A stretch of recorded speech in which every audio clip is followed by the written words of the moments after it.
Non entities हैं कि जी resign करे। भाई क्यों रिजाइन करूं मैं? कौन हो तुम? बिलियंस ऑफ रुपीज जाके जो डिफेंड दे गए थे, तुम्हें तो जेल में होना चाहिए। तो बात यह है जी कि मैं एक इबादत समझ के कर रहा हूं, मुल्क को जरूरत होगी, मैं हाजिर हूं पार्टी को, कोलिशन पार्टी को। मुझे मत बताएं टॉक शोज में बैठ के, मुझे पता है आपने क्या किया। आपने इस मुल्क का बेड़ा गर्क किया। आपको रेवेन्यू इकट्ठा नहीं हुआ, आप बीमार हो गए, आप जाके इस दूसरे शहर में मुंतकिल हो गए। अभी तुम बैठते हो आके सियासत करते हो, ऐसे थर्ड रेटेड किस्म की सियासत करते हो। मुल्क को भी नुकसान पहुंचता है, मुझे तो नहीं पहुंचता। मुझे क्या फर्क पड़ना है? मैं तो अल्लाह के फल से, मेरी तो सैलरी भी आज से 30 साल तक हमेशा चैरिटेबल कामों में जाती है, या किसी हॉस्पिटल में जाती थी, या यतीम खाने में जाती। मैं अपने मुल्क के लिए कर रहा हूं। तो मुझे अगर अपना इस पीडीएम ने, हुकूमत ने मुझे एक जिम्मेदारी दी है, मैं पूरी कोशिश कर रहा हूं। ये अमानत है, कौम की अमानत है, पीडीएम हुकूमत की अमानत है। अल्लाह ताला ने जितना काम लेना है।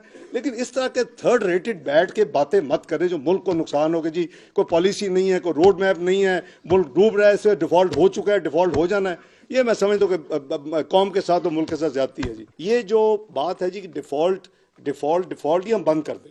कोई डिफॉल्ट ना पाकिस्तान ने किया, ना इंशाल्लाह होगा। ये अल्लाह ताला ने, मैं आगे भी कहा था, उसको डिफरेंट ट्विस्ट दी गई। पता नहीं मेरी बात क्यों इतनी चुभती है। और भाई अगर हम मुसलमान हैं तो कह रहा हमारा ईमान नहीं है कि अल्लाह ताला ने ये मुल्क बनाया था, अल्लाह ताला ने इसको बचाना है, अल्लाह ताला ने इसकी तरक्की करनी, वो भी हजम नहीं होती। उस पर भी जो एक कल्ट है वो शुरू हो जाती है। लो जी अल्लाह ताला ने छोड़ देता, तौबा नौज भी लो, अल्लाह ताला भी छोड़ना है भाई। आप जो मर्जी कर लें, होना वही है जो अल्लाह ताला ने करना। तो मैं समझता हूं जी कि ये कहना कि कोई, मैं कुछ जगह पे देखा जी, नो इनका रोड मैप नहीं है, इनके पास पॉलिसी, और भाई सब कुछ है, लेकिन क्या मैं उसका इश्तिहार छुपाऊं अखबारों में, या मेरी टीम जाके उसको बांटे, इश्तिहार बांटे? हमारे पास सब कुछ है, हमारी गवर्नमेंट है, मेरे शहबाज शरीफ साहब प्राइम मिनिस्टर, और जो हमारी कोलिशन गवर्नमेंट है उससे हर चीज तैयार है। वी विल टेक इंशाल्लाह पाकिस्तान को आउट ऑफ दिस क्वागमायर। आपने इस मुल्क को कोई कसर नहीं छोड़ी कि ये डिफॉल्ट करे, आपने कोई कसर नहीं छोड़ी कि मुल्क जो है वो खुदा न खास्ता तबाह हो जाए। और फिर आपको आपने पूरी कोशिश की कि ये ना हो, वो ना हो, IMF ना हो, ताकि वो वक्त आए जो आप सोचते हैं। आप पैटी सियासत के लिए मुल्क को कुर्बान करना आपके लिए मुश्किल ही कोई नहीं।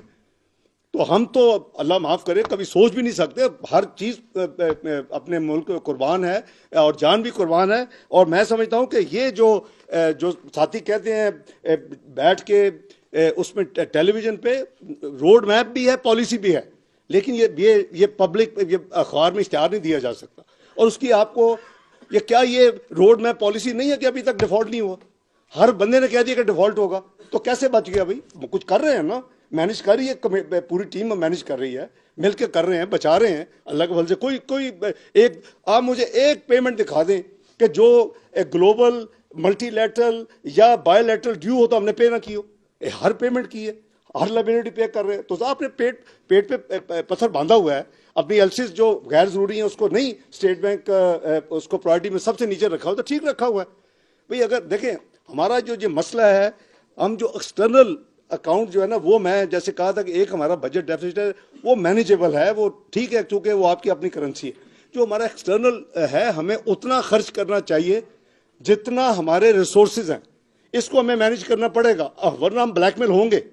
और ये इसकी जो है अशद जरूरत है।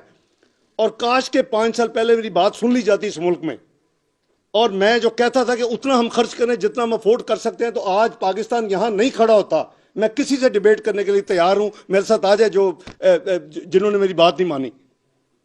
हमने वो खर्च किया जो हम अफोर्ड नहीं कर सकते थे। आज हम इसीलिए दरबदर होकर अपने फॉरेन एक्सचेंज को ढूंढ रहे हैं। मैं मशकूर हूं कि जो अदारे हैं, उनकी जो लीडरशिप है, they are fully cooperating now.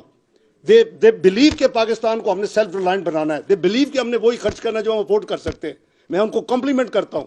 मैं प्राइम मिनिस्टर के जो कंजर्वेशन मेजर्स हैं, जो उनके ऑस्टेरिटी मेजर, मैं उसको भी मैं अप्रिशिएट करता हूँ, सलाम पेश। देखिए कौमें इसी तरह बनती हैं। हम सब ने अगर अपना अपना हिस्सा डालेंगे तो पाकिस्तान इंशाल्लाह ना सिर्फ उस क्वागमार से निकल जाएगा। क्या यही पाकिस्तान नहीं था जो 24वीं मईशत था दुनिया की?